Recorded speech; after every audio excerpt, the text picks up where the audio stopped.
Hello, welcome সব দর্শক বন্ধুকে আবারও স্বাগত কৃষ্ণপুর স্বপ্নজ মানববন্ধন সমিতির পক্ষ থেকে। আপনারা সমস্ত ভিডিওগুলো দেখছেন, শেয়ার করছেন এবং আপনারা এনজয় করছেন, সেটা জেনে আমরা খুব হ্যাপি। আশা করি আপনাদের কাজে লাগতে পারবো এবং আপনাদের খুব ভালো লাগছে যে জেনে, সেটা আমাদেরও সেটা উৎসাহিত করছে নতুন নতুন ভিডিও তৈরি করার জন্য।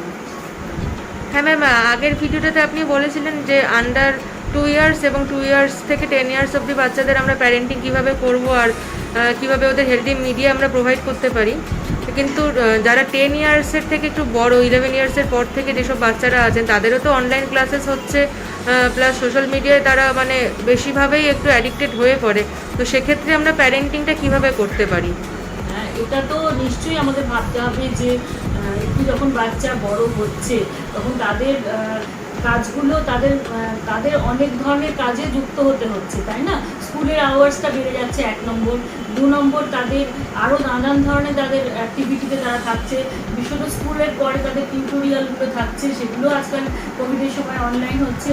তারপরে তোমার নেক্সট তোমার গান বলো, নাচ বলো, আঁকা বলো, তারপরে আরও নানা ধরনের অ্যাক্টিভিটি, সেগুলোও তো সবই আজকাল অনলাইনে হচ্ছে। তো সেক্ষেত্রে আমি তো সব কিছু থেকে দূরে বছর 1.5 বছর হতে চললো আমরা রাখতে পারি না, তাই না? আর সবচেয়ে বড় প্রশ্ন কোনটা কি জানো তো? ছোটো বাচ্চাদের, যেটা আমি আগে বলছিলাম, যে ওদেরকে তুমি ভিজিলেন্সে রাখতে পারো, তারা কী করছে না করছে, কোথায় যাচ্ছে না যাচ্ছে। কিন্তু যখন এরা বড় হয়ে উঠছে না, তাদের একটা কিন্তু স্পেস দিতে হয়, তাই না? বিশেষত অ্যাডোলেসেন্ট যখন বাচ্চা আমরা ভাববো, তখন তাদের একটা স্পেস দেওয়ার দরকার পড়ে। তো তাদেরকে কিন্তু হেলদি মিডিয়া ইউজ শেখাতে হবে। প্রথমত আমি বলে রাখি যে প্যারেন্টিং স্টাইলটা নিশ্চয়ই সবসময় একটা পজিটিভ প্যারেন্টিং স্টাইলে চলতে হবে। আর তাদেরকে আমরা কী করছি সেটা আমাদের রোল মডেল হিসেবে শো করতে হবে। যে আমরা যদি 24 ঘন্টা তাদের সামনে মোবাইলে, সোশ্যাল মিডিয়াতে থাকি, তাহলে অবশ্যই তারা অন্যরকম বার্তা তাদের কাছে যাবে। এবং তাদেরকে একটা, অলরেডি আমি আগের ভিডিওটাতে বলেছি, সেরকম আমি একটু বড় বাচ্চাদের ক্ষেত্রেও বলবো যে তাদের একটা ফিজিক্যাল ওয়ার্ল্ড এবং ডিজিটাল ওয়ার্ল্ডের মধ্যে ব্যালেন্স লাইফস্টাইলের একটা রুটিন তৈরি করে দেওয়া, বা ডেইলি একটা কি অ্যাক্টিভিটিস থাকবে তার একটা স্ট্রাকচার বানিয়ে দেওয়া। তো সেই স্ট্রাকচারটা যখন আরেকবার রিপিট করছি, যে সকালবেলা যেন ফিজিক্যাল এক্সারসাইজ একটু থাকে।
তারপরে তুমি কি করবে? তারপরে তুমি ব্রেকফাস্ট একটা খেয়ে স্কুলিং করলে, যে স্কুল আওয়ার্সটা অবশ্যই বাচ্চাদের মতন 1.5 ঘন্টা 2 ঘন্টা বা 3-4 ঘন্টা হয় না, আস্তে আস্তে অনেক সময় ধরেই হয় স্কুল আওয়ার্স। বড় বড় বাচ্চাদের 6 ঘন্টা ধরেও স্কুল আওয়ার্স হচ্ছে, আমি শুনতে পাচ্ছি। তো সত্যি খুব টাফ। মোবাইলের দিকে এমনি ঘাড় বুঝে তাকিয়ে থাকা, তাদের অটোমেটিক্যালি তার ঘাড়ে ব্যথা, চোখে ব্যথা, নানান ধরনের সমস্যা তৈরি হচ্ছে, ঠিক আছে? তো আর কনস্ট্যান্টলি অনলাইন থাকাও খুব ডিফিকাল্ট, তাই না? তার চোখেরও প্রবলেম হয়, মাইন্ডেরও প্রবলেম হয়, নানান রকমের এখন আজকাল ব্রেনের প্রবলেম আমাদের কিন্তু ফেস করতে হচ্ছে, because of all this things, psychological issues হচ্ছে। তো সেক্ষেত্রে আমাদের কিন্তু একটু কেয়ারফুল হতে হবে। তো স্কুল অথরিটি যদি মোটামুটি একটু ব্রেক দেয়, সেই ব্রেকে এসে তাদের লাঞ্চ করিয়ে দেওয়া, স্নান করিয়ে দেওয়া, নিশ্চয়ই একটা ব্রেক পাওয়া যায়। তো সেই ব্রেকে তাদেরকে একটু পুরোপুরি তখন মিডিয়া থেকে বের করে আনা, যে তারা যেন ওই সময়টা গেমের মধ্যে না ঢোকে। তো সেখানে খেলেও একটু লাঞ্চ করে, লাঞ্চের টাইমে যদি আমরা সবাই থাকি, বাড়ির অন্তত 1-2 জন বড় কেউ অ্যাডাল্ট থাকেন যারা তার সাথে একটু টাইম কাটালেন, যেন মোবাইলটি নিয়ে শেখা না খায়। এখন ছোটোর থেকে এখন হয়ে গেছে মোবাইল ছাড়া তারা খেতে পারে না। মোবাইল নিয়ে এতক্ষণ কাজ করলাম, পড়াশোনার কাজ করলাম, এবার একটুখানি রিল্যাক্সেশনের জন্য একটা ফিল্ম দেখতে লাগলাম, এই জিনিসটা চলতে থাকে। এটার থেকে একটু সরিয়ে দেওয়া উচিতই। ফিজিক্যাল কথা বলতে বলতে বা একটু নানান রকম মানে কী বলবো, নিজেদের মধ্যে থেকে একসাথে একটা খাওয়ার টাইমটা রাখাটা ভালো হয়, যদি সম্ভব হয়। যদি বাবা মা থাকেন বাড়িতে, সবসময় তো সেটা সম্ভব হয় না। অনেক সময় দেখা যায় বাবা মা দুজনের অফিসিয়াল কাজে হয়তো ওয়ার্ক ফ্রম হোম করছেন বা অফিসে চলে গেছেন। তো সেক্ষেত্রে আমি বলবো স্টোরি বুক বা কিছু রাখতে। তো সেটা কিছুটা সময় নিশ্চয়ই স্টোরি বুক দেখতে দেখতে খাওয়ার সময় খাওয়াতে কনসেন্ট্রেট করা উচিত, কিন্তু অন্য কিছুতে কনসেন্ট্রেট করুক রাদার দেন দিস মিডিয়া। এটা আমি সবসময় প্রেফার করবো। তারপরে আবার কিছু স্কুল চললো, স্কুলের পরে সে কিন্তু মানে তারপরে মাঝখানে বা পরে কিছু সময় লাঞ্চটা করে বাট রেস্ট করুক, কারণ 4-5 ঘন্টাটা টানা হয়ে গেছে না, একটু কিছুক্ষণ সময় চোখকে রেস্ট দিক, মাইন্ডকে রেস্ট দিক। তারপরে উঠে সে একটু ছাদে ঘুরতে যাক, একটু সে বা অন্য ধরনের অ্যাক্টিভিটিও মাঝখানে করতে পারে। তার যদি প্রজেক্ট ওয়ার্কের কিছু কাজ থাকে সেগুলো করলো। তারপরে তার ছাদ থাকে ছাদে যাক, বা সামনে যদি উঠোন থাকে সেখানে যাক, সেখানে একটু হেঁটে বেড়ালো, বা যদি সাইকেল থাকে সাইক্লিং করলো। অবশ্যই কোভিড রুলসগুলো মেনটেন করে, যে social distancing, physical distancing maintain করে, মাস্ক পরে এগুলো করার প্রয়োজন আছে। আর যার সেই সুযোগ সুবিধাটা নেই সে ঘরের মধ্যেই ওয়াকিং করতে পারে, অন্তত একটা স্পিডে ওয়াকিং করলে তার কিন্তু করে সে বিকেলের দিকের পরে একটুখানি আবার বলবো মেডিটেশন প্রেয়ার এর মধ্যে থাকা, 5 মিনিট অন্তত কিছু ছবির সামনে একটা লাইট মিউজিক ডাউনলোড করে হোক 5টা মিনিট সে 1 to 200 হোক, 1 to 150 হোক, সে কাউন্ট করুক, মনে মনে একটুখানি কিছু ভাবুক যেটা তার ভালো লাগে। তো সেটা একটু সেলফ রেগুলেশনে হেল্প করে।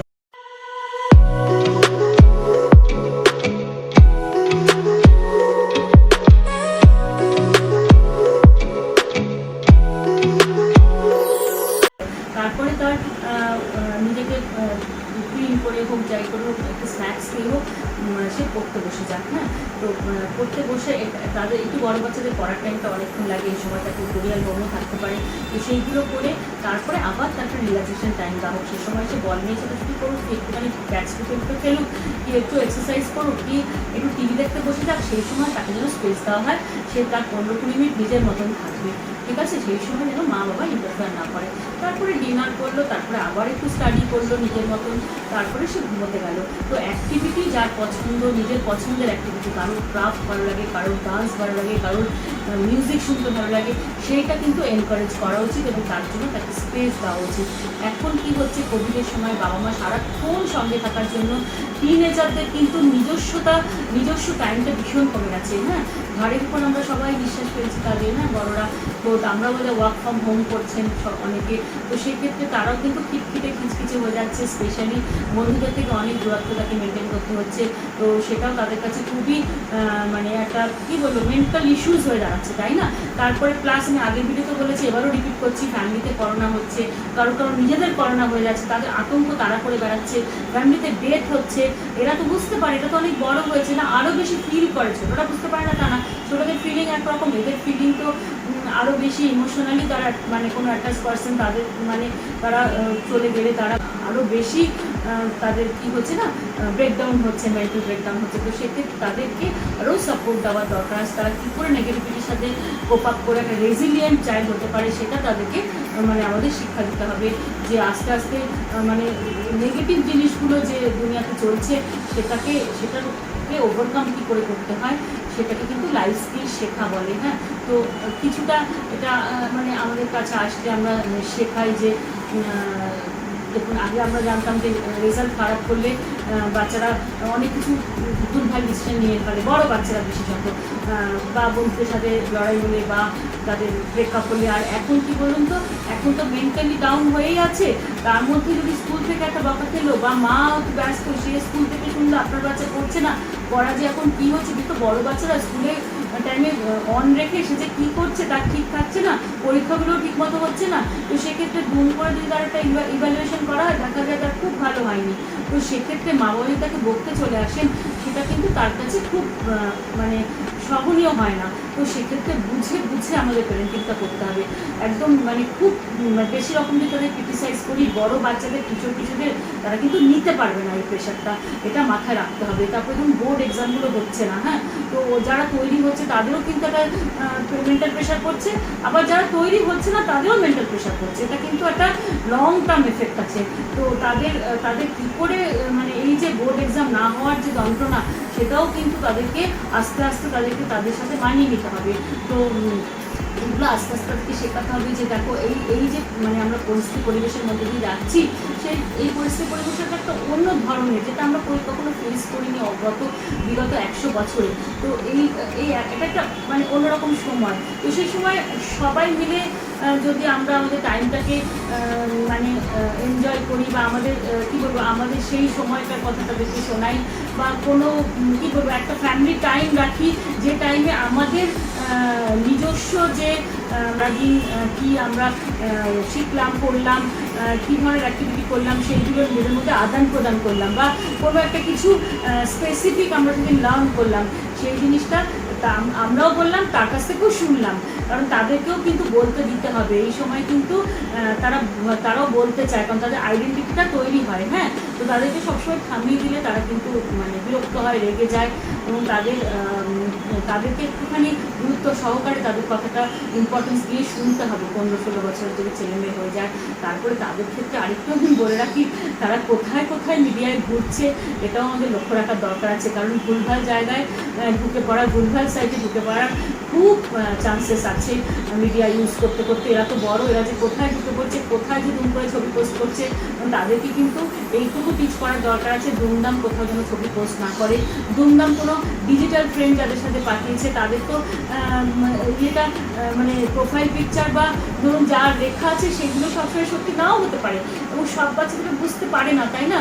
তো এই যে যাদের সাথে বন্ধুত্ব পাতালো, তাদের সাথে মিট করতে চলে যাওয়াটা কিন্তু ডেঞ্জারাস হতে পারে। তো এই জিনিসগুলো তাদের একটু টিনেজার ছেলে বা মেয়ে, তাদেরকে শেখানোর দরকার আছে, অবশ্যই পজিটিভ ওয়েতে। কারণ আমরা যদি তাদেরকে মানে কী বলবো, নন জাজমেন্টাল ওয়েতে না বলি, এটা করো, ওটা করো না, ওটা করো, ওটা করো না, ডু অ্যান্ড ডোন্টের হিসেবে বলি, তারা নিতে চায় না এই বয়সে, হ্যাঁ। তো তাদেরকে অনেকটা ফ্রেন্ডের মতন গল্প করে হোক, যে করে হোক, তাদেরকে অন্তত এই মেসেজটা দিতে হবে যে অন্তত জানা উচিত, বোঝা উচিত যে সে কোথায় যাচ্ছে, তাই না? তো অনেক ভুলভাল ডিসিশন হতে পারে, এবং তার ফলে কিন্তু লাইফ ইন ডেঞ্জার হতে পারে। তো এইগুলো আমাদের খেয়াল রাখতে হবে, একটু চেষ্টা করতে হবে অন্তত জানতে তারা কোন সাইটে ঢুকছে। আমরা যদি তার মিডিয়া ফ্রেন্ড হই, তাদের ফেসবুক ফ্রেন্ড হই, তাহলে অবশ্যই আমরা একটু তাদেরকে মানে ট্র্যাক করা, ফলো করা, এগুলো আমাদের উচিত করা অন্তত অ্যাজ পেরেন্টস। যতক্ষণ না তাদের পুরো ম্যাচুরিটি হচ্ছে, তারা অন্তত নিজের বুঝতে শিখছে যে যারা এটা করতে যাচ্ছে সেটা তার জন্য সঠিক কি সঠিক নয়, হ্যাঁ, লং টার্মের কাছে কি নেই। তো এইটা কিন্তু বুঝতে হবে।